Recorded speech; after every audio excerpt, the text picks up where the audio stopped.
right, we'll go ahead and get started. Okay. Welcome. This is my talk, dealing with mental illness or how I learned to dislike myself less. So 33% of you know who I am. I'm JD. I'm a technical architect.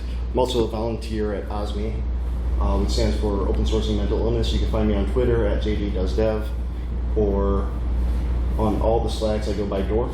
If you tweet about this, it's FLDC20, I believe is the correct hashtag. And then at OSMI Help is the Twitter handle for OSMI. So, can you leave that slide up long enough and get a picture? Sure. Thank you. I can't write all that bad.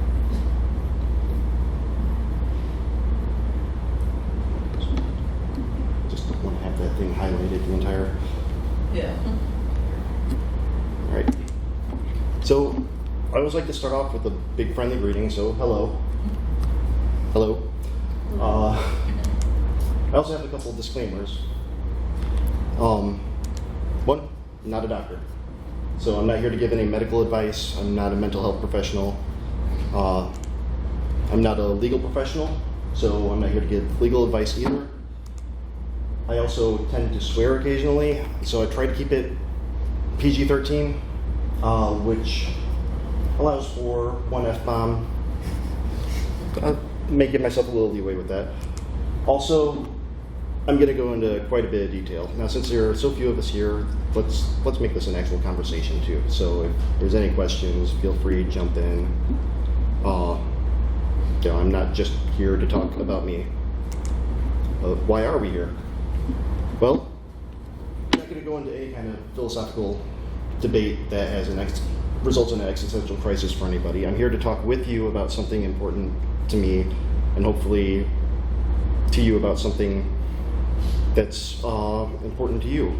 And I hope you're here because you want to take part in the conversation, or at least maybe learn something. I'm also here to tell my story, and I hope that it helps somebody in the way that another person's story helped me. So like I said, you're going to learn a lot about me. I want this to be an open conversation.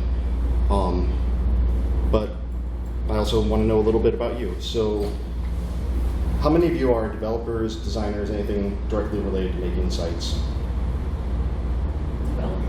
Okay.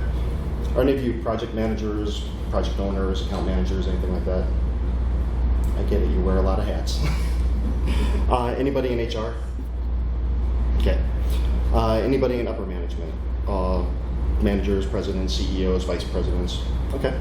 Thank you for coming. All right. So for those of you who don't know me, I've been in Drupal PHP for over 6 years now. I've been doing HTML since the 90s. I had the greatest Angel Fire page that I ever saw. I also started learning BASIC, QBasic, around the same time. There was a magazine, 321 Contact, that in the back of it they would have a full program, line by line, that you had to copy and hope that you didn't get any typos. So I learned a lot about debugging that way because I never got it right the first time. I also helped organize MidCamp in Chicago, which is coming up right around the corner in March. And before all this, I was a paramedic, I was an EMT, and I was a firefighter for about 10 years. I had a bit of a career change, for the better. I also have mental illnesses, plural. So why do I care? Why do I do this talk? Because for a very long time I suffered in silence. I was in denial. I was afraid that if I admitted something was wrong with me, that would make it real. If I admitted that I wasn't feeling right, that would make it a real thing. Kind of the situation where you're in perfect health until a doctor tells you otherwise. I also worried that if I told people how I was feeling, they'd treat me a lot differently. But something I often need to tell myself, and still have to tell myself a lot because I don't believe myself, is I'm not weak, I'm sick. I'm not damaged, I have a disease. It's not a choice, it's a condition. So I'm going to talk a lot about mental illness, but what is it? It refers to a wide range of mental health conditions or disorders that affect your mood, thinking, and behavior. There is a book that's about 3 stories high called the DSM. I think the latest version is a DSM-5. There may have been one since I had looked.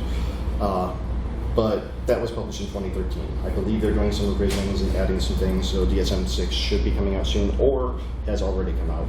But the first one came out in 1952. That's a relatively short time compared to the rest of human history that we actually started putting labels on these things and recognizing these things. And before that, and even after that, there was a stigma. For centuries. It was? There is. Still is. No, there still is. There still is. Yeah, very true. There still is. It's getting better, a lot better, compared to 1,000 years ago when it was demons. And but for centuries, for millennia, people with mental illnesses, whether they were diagnosed, which they weren't for a very long time, were treated as less than. They were always the people who, oh, don't talk to them, stay away from them, they've got something. There were stereotypes that people with mental illness were dangerous because oftentimes it would be grouped into the same criminal. And you hear that trope in comic books, the Institute for the Criminally Insane. It's the thing, but they were untreated. And they weren't seen as people. They were their disease. Think of the wording, they're schizophrenic versus they're a person with schizophrenia. You're giving the name, you're labeling them, you're saying that they are their disease. They're bipolar, they're not somebody with bipolar disorder. Or the mentally ill compared to somebody with mental illness. And that led to, and continues to be, people using mental illness as an insult. Oh, look at you, you're psycho, or crazy. There's actually a study by Ohio State University, I believe, a few years ago, where they did a survey, and they sent out 2 versions of a questionnaire, and it was simple, yes or no, I believe. I could be wrong, but version A had questions along the line of, would you feel comfortable living next to somebody with mental illness? Version B had, would you feel comfortable living next to the mentally ill? And the negative responses for version B were through the roof compared to version A, where if you give the label to the disease instead of the person, if you don't use person versus terminology, it becomes more scary. There's also the self-stigma, which is when you, me, the person with mental illness, feel that your disease defines you and that you're a burden to other people. So it's not just people on the outside, it's people on the inside, people suffering. So I have a personal issue to you, which these are more issue tags than actual issues, but hopefully you understand, get the analogy. I've got major depression, anxiety disorder, PTSD, ADHD, and TBD. And I say TBD because there's such a high level of comorbidity or coexisting conditions that one thing mimics another. Diagnosis for one thing can also include a diagnosis for another, and it's hard to lump them together. And I'm one diagnosis away from mental illness bingo, so hopefully I can get the line across. Now, I'm going to define these for clarity. Major depression is not an officer in the military. It's feelings of low self-worth or guilt and a reduced ability to enjoy life. These are symptoms that are present every day for at least 2 weeks. Now, that's a difference between a depressive episode versus major depression. This is waking up every day, if you can get to sleep, and feeling this isn't good, and not being able to get out of that. Anxiety disorder, characterized by feelings of worry or fear that are strong enough to interfere with your daily activities. It's basically your lizard brain, my lizard brain especially, So you see that little green area, that's the average amygdala, which is the center of your brain that controls the 4 base instincts: fight or flight, feed or breed. Hi, amygdala. Very bad artist rendition. It's overactive, extremely overactive.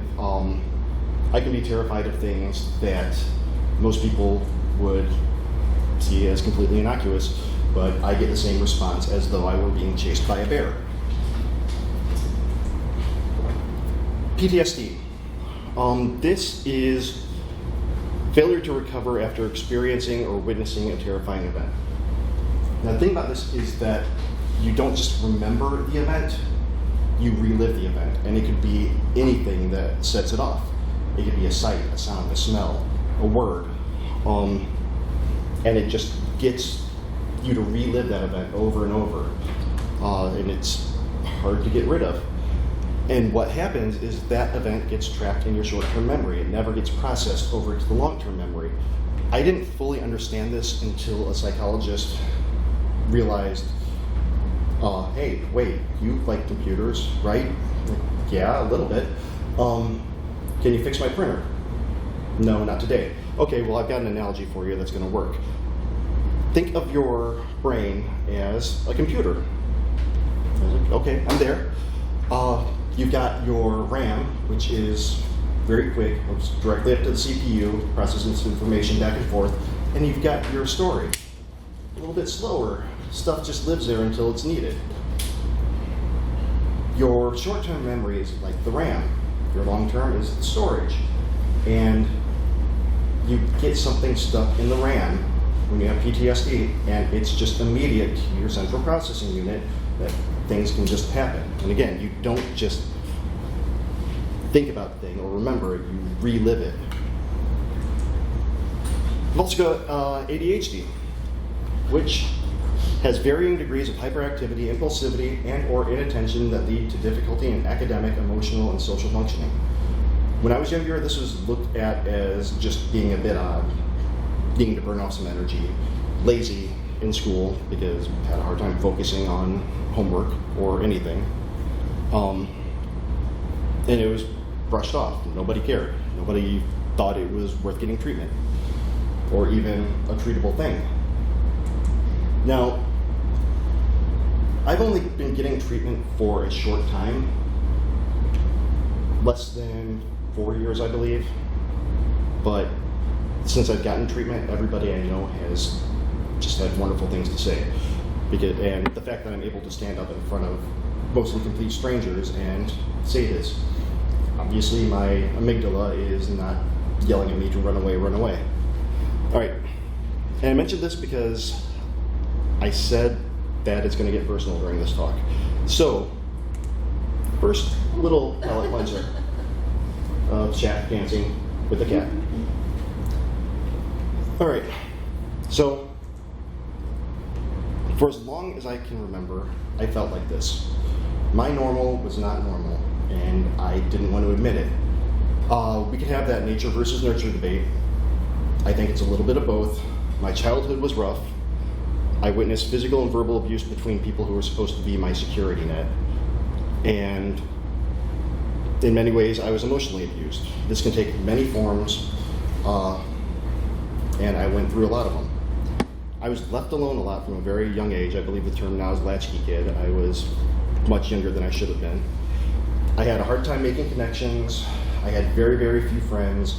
I was overweight, ugly, bad hygiene. I didn't have guidance from the people around me to kind of show me, hey, this is how you're supposed to be a person. I got bullied a lot. I didn't know how to handle my emotions, so I cried a lot or I lashed out. And I blamed myself. From a very young age, I blamed myself. It was me. I was defective. I was the one who was unlikable. I scared people away. I never had a sense of safety at home, so I became afraid of everything and angry at everything because, you know, that lizard brain, when you're afraid, you lash out. The lizard, or even a cat, hisses when it's afraid to try to scare things. And above all else, I had one enemy, just a nightmare that I couldn't stand. And I'm going to introduce you to them now. The mirror. Every time I looked in the mirror, I would see, not myself, I would just hear this. Sometimes it would be me talking to myself. Every day, I hated what I saw. I couldn't understand how anybody could like me, how anybody would want to be around me. It wasn't the mirror saying it though. It was me. It was my reflection, it was my voice, it was my mouth just looking at myself and having these thoughts go through my head, sometimes verbally. Now, this was the norm for most of my life. Sometimes I would try to fake confidence, which never worked. A lot of times I would act like things didn't bother me, which they did. I would be angry all the time, paranoid about absolutely everything. I'd often have really, really deep valleys, and those would lead me to feeling useless because I couldn't function. I could barely get out of bed, let alone do work. I felt like I would mess up everything I touched. Just if something went wrong, it would immediately, in my mind, create a snowball effect that made things go more wrong and more wrong. I was unable to focus, and I was constantly in fear of losing my job because I saw people around me doing fine. They were putting out work, they were doing commits, pushing up PRs, and I just couldn't move as fast because I occasionally just couldn't do anything.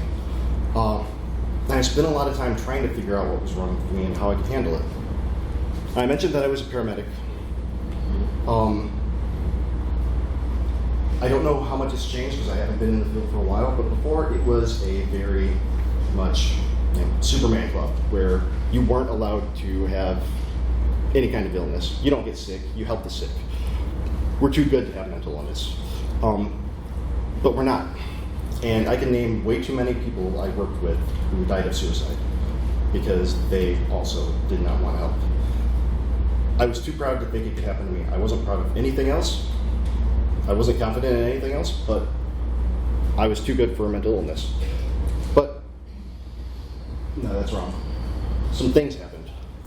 I wish I could say it was a single moment, but it was a series of events.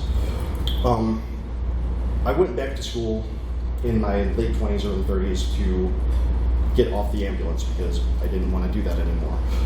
And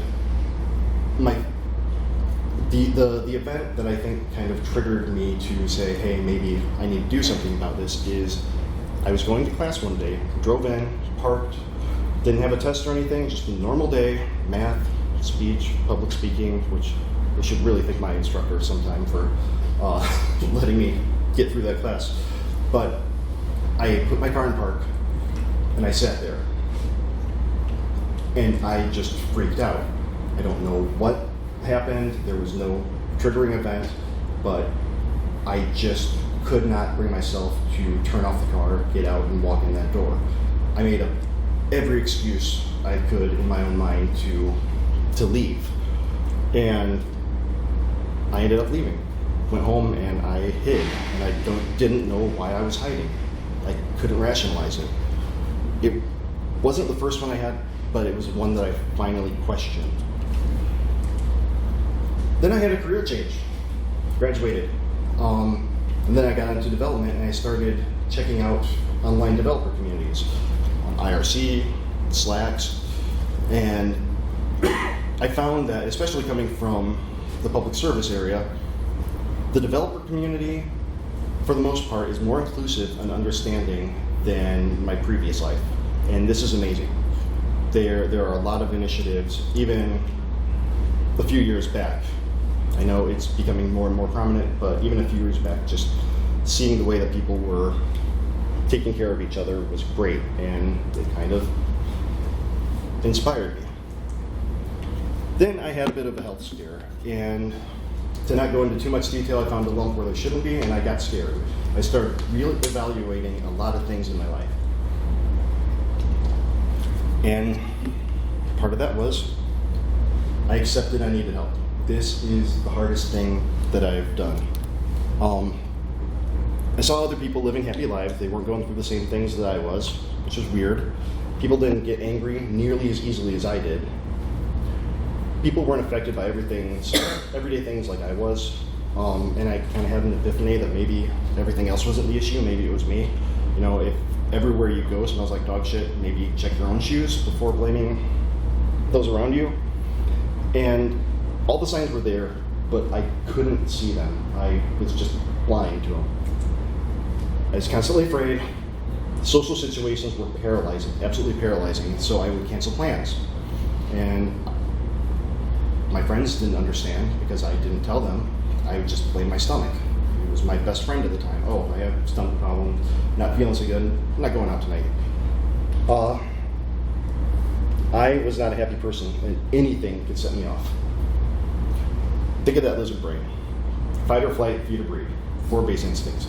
So it was just yelling, I can't eat it, I can't make babies with it, I'm gonna run away or I'm gonna fight it.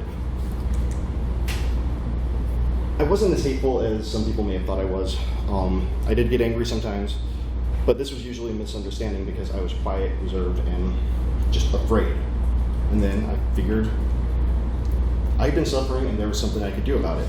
So, the big happy point, I got treatment. It was wonderful. Now I take medication. I'm a huge fan of better living through chemistry. I go to therapy, I find outlets, doing stuff like this. I play in a couple of bands. I love teaching, and things like this really help. And I start the conversation anywhere that I can. But it wasn't easy to get treatment. I don't know how aware you are of the American healthcare system, but it's not the greatest on earth. And there was a really strange period where I was able to get into a therapist relatively quickly, and they said, you have this, and this, and you should be taking this for it. So, okay, give me a prescription. Well, we can't write prescriptions, so you need to see a physician.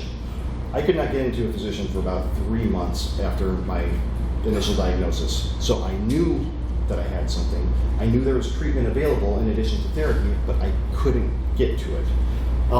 But during this time, I attended a talk by Ed Finkler, who founded OSMI.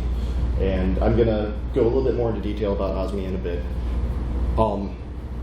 And it was a PHP meetup. I saw the topic. It was mental health related. I don't remember the exact name.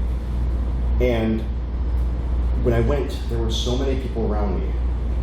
It wasn't just me talking to Ed. It was a bunch of people in this meetup, all who wanted to see this. They all had interest in this topic, and it helped me realize something extremely important. We're not alone. Since getting diagnosed, deciding that I'm going to do something about it, getting rid of the stigma from myself, I realized I'm not alone, which means we're not alone. Nobody is the only one going through this. To put it in a PHP way, may have different variables, but the interface is the same. I realized that I was afraid because of the way that people would view me, and I don't feel that way anymore because of awesome people and organizations like OSMI. Like I said, I got treatment, and now I'm not ashamed of who I am. Before, I wanted to hide, curl up in the fetal position, cry, never see the light of day.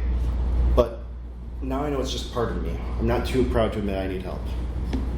I don't have as deep valleys, not to say that I don't have bad days or really bad weeks, but they're much less frequent than they used to be, and I can manage them a lot easier. My anxiety has gone down, but it still pops up quite a bit. I'm also a lot more comfortable in social situations. I'm still very introverted, so after this I'm probably gonna need to go hide for a few hours. And I don't have nearly as many anxiety attacks or feeling like a bear is going to eat me when I walk into a supermarket. I also work with OSMI. So OSMI is open sourcing mental illness. It's a 501c3 nonprofit founded by Ed Finkler. It's 100% volunteer based, and our mission is kind of to start the conversation about mental health in tech. We have quite a few different initiatives. We have speaker initiatives, which is what I primarily do. We've got blog, we've got handbooks, which are amazing. And it's just genuinely good group of people and a great organization that I'm honored to be a part of. Also, I can now tolerate this thing a little bit more, and it can tolerate me.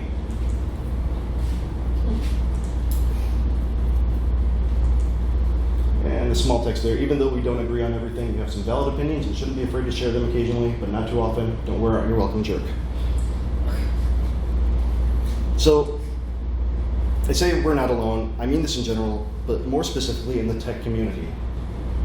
And I say tech community because for a long time it was suspected that creatives, people in the tech community, were more prone to depression and anxiety. Another thing that OSMI has is the forums, and before it was the OSMI forums, or before it became the OSMI forums, it was devpress.com, which was a forum. OSMI just kind of said, hey, it's not really being maintained, let's take it over. And it was great. We kind of merged that in a while back. But it seemed that intelligent and creative people tend to think over situations more than others. Which means they can't really let go of events or not look for that cause-event connection. If we go into the developer mode, if we have a bug, we're going to step through and figure out where it goes. And for a lot of us, our brain does that with absolutely everything. We tend to replay events over and over, not just think about them, but actually replay them, do step by step in our mind over and over to understand them. And replaying those in our mind can lead to feeling depressed or hopeless. All right, quick question. How many of you know what burnout is?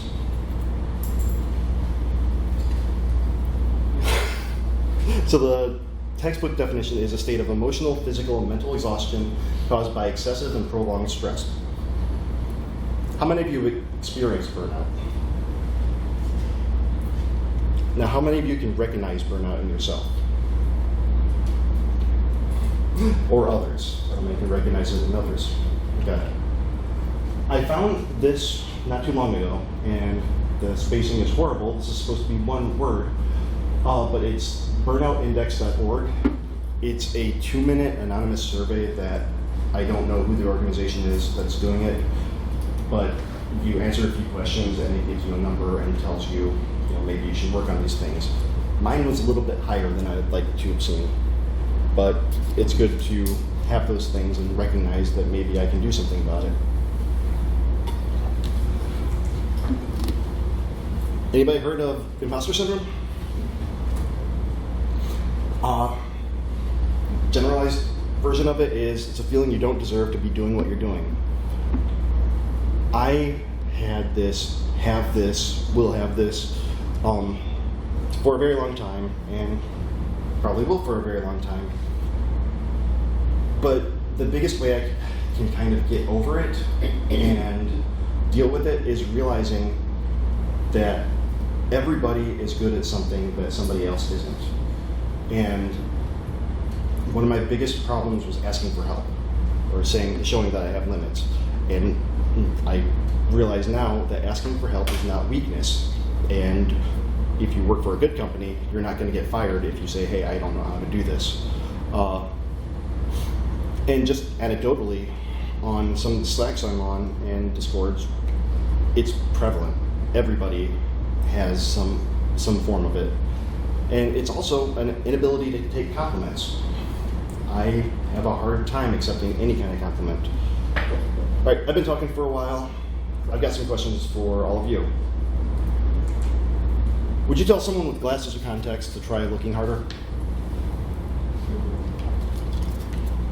No? Okay.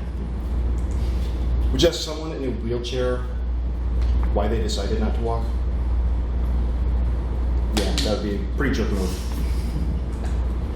Would you tell someone with diabetes or a heart condition stop taking their meds and snap out of it? Also a jerk move. Let's switch it up.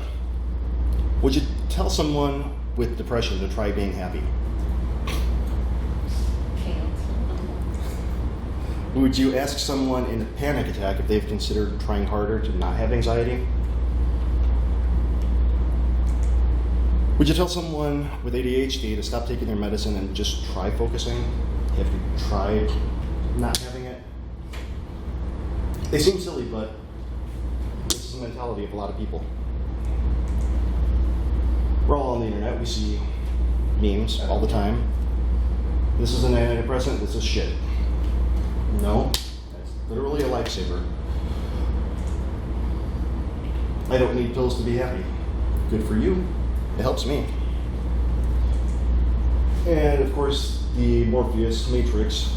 What if I told you you don't need antidepressants if you lift? They all say the same thing. It's a decision to feel this way. It's not. That you don't need help. I do. And it's something you can will yourself out of. No, I can't.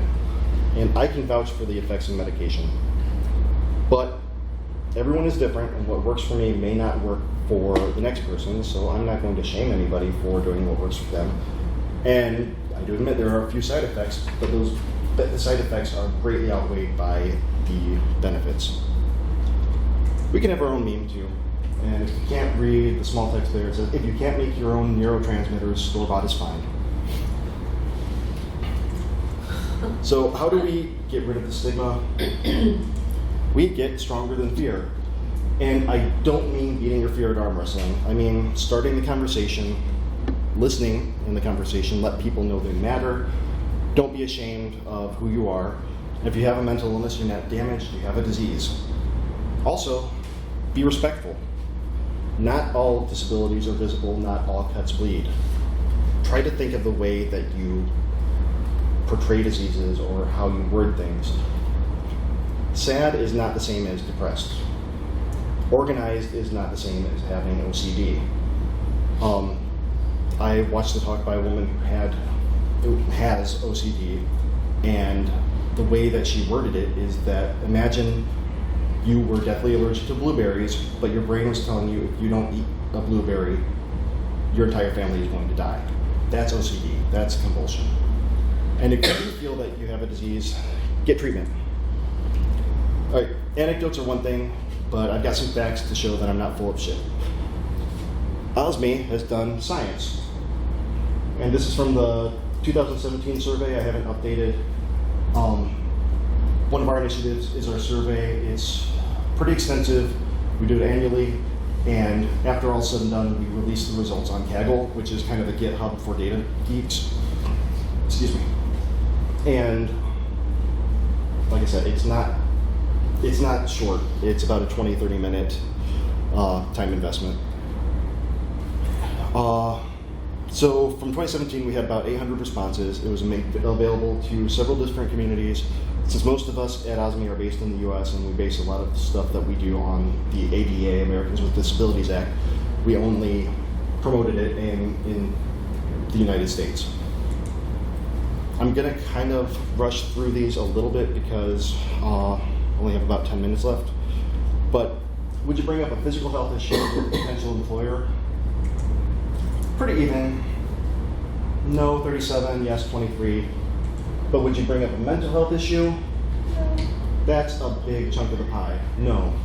Not saying that you should walk in and say, hey, I've got mental illness on the first interview, but I wouldn't say be afraid of it. Most people are who responded though. You feel like that being identified as a person with a mental health issue would hurt your career? I think it would, it has, and maybe. Now, that chunk, 46%, pretty big. If you add in the maybes as a potentially positive, that's almost all. But only 12% said no, it hasn't, or I don't think it would. If you think discussing a physical health issue with your employer would have negative consequences, again, huge chunk of the pie is no. Not worried about physical health issues. Yeah, got a broken arm, got a flu. But a mental health issue, let's look at that one really quick again. 71%. Mental health issue, no is only 41%. Yes, and maybe huge chunk. That yes, over 5 times larger than the last question. I think there would definitely be negative consequences. Now, this one is self-reported. Have you been diagnosed with a mental health condition? The average in the United States, according to the National Association of Mental Illness, is around 20%. 1 in 5 Americans has some form of mental illness in a year. In the tech community, in our survey, 800 responses, 43%. So based on evidence, there's a larger incidence of it in the tech community. Now, with that, do you think you have a mental health condition? 43% is still yes, but we add in possibly and don't know. So these are another big chunk put together that a large portion of people in this community who answered think they may have one. This means to me that we're afraid to talk about mental illness, especially in the workplace. It also means that we're not alone. A lot of people are going through similar things. We're afraid because of that stigma associated with it, and we're afraid that being honest is going to have negative consequences. Are your coworkers going to talk bad about you? If you have anxiety, that can be especially scary, wondering what people around you are saying. And some of our minds go straight to the worst case scenario. I know mine does. I once got towards the 88th or 89th day of my 90-day probation, I got an email from one of my supervisors saying, hey, we need to talk. This was on a Friday. And then the following Monday, I was freaking out and said, oh, probation's up, just want to see how you're doing. But the entire weekend, what the hell? I was on Indeed trying to figure out what's going on. Or one time, many times when I had to type in my password when trying to log into my email and it rejected me, and I immediately thought, oh great, they just fired me without telling. We're also afraid if we mention it, we might get sent to the HR department. How many of you talk with HR on a regular basis? Which could be a good or bad thing. Okay. I don't. I could probably not point out my HR team in a lineup if I had to, which might be beneficial for them. But like I said, in 2015, there were 43.4 million adults 18 or older in the United States with mental illness, which is about 1 in 5. So let's put it into terms that a workplace can look at. Money. Depression alone impacts 9.5% of the American population, which is estimated to cause 200 million lost work days each year, which can cost employers up to $44 billion, with a B, billion dollars annually. So we put a dollar sign on it. That's why a workplace should care. So what can we do? Baby steps. How do you eat an elephant? One bite at a time. If a workplace creates a culture of inclusiveness, an employee may feel more comfortable saying, hey, I need some time off to recharge. I used to be, still occasionally, I have times where I do very little for days. I couldn't function, so I get mad, get afraid because I wasn't succeeding. But if I could have taken a day off and just been honest and said, hey, I'm not doing okay, I need a day off to recharge, then probably would have gotten more done, and it would have been better for the company, because we need to think about the company when it comes to this. We can also take the survey, osmihelp.org/research. Imagine that says 2020. I think we have the new one up. If not, take the 2019. We have the OSMI handbooks too, which are at this bit.ly link. There are 3 of them. They're based on the ADA. They're vetted by a psychologist and an attorney or 2 who volunteer with OSMI. So it's not just us writing out and saying, hey, do this. It's actually great information. There are 3 of them: mental health in tech, guidelines for mental wellness in the workplace, guidelines for executives and HR professionals, and guidelines for employees.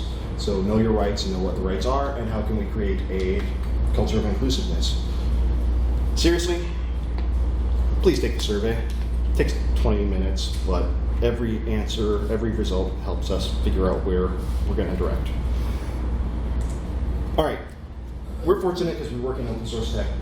This isn't just open source tech, but I think tech in general.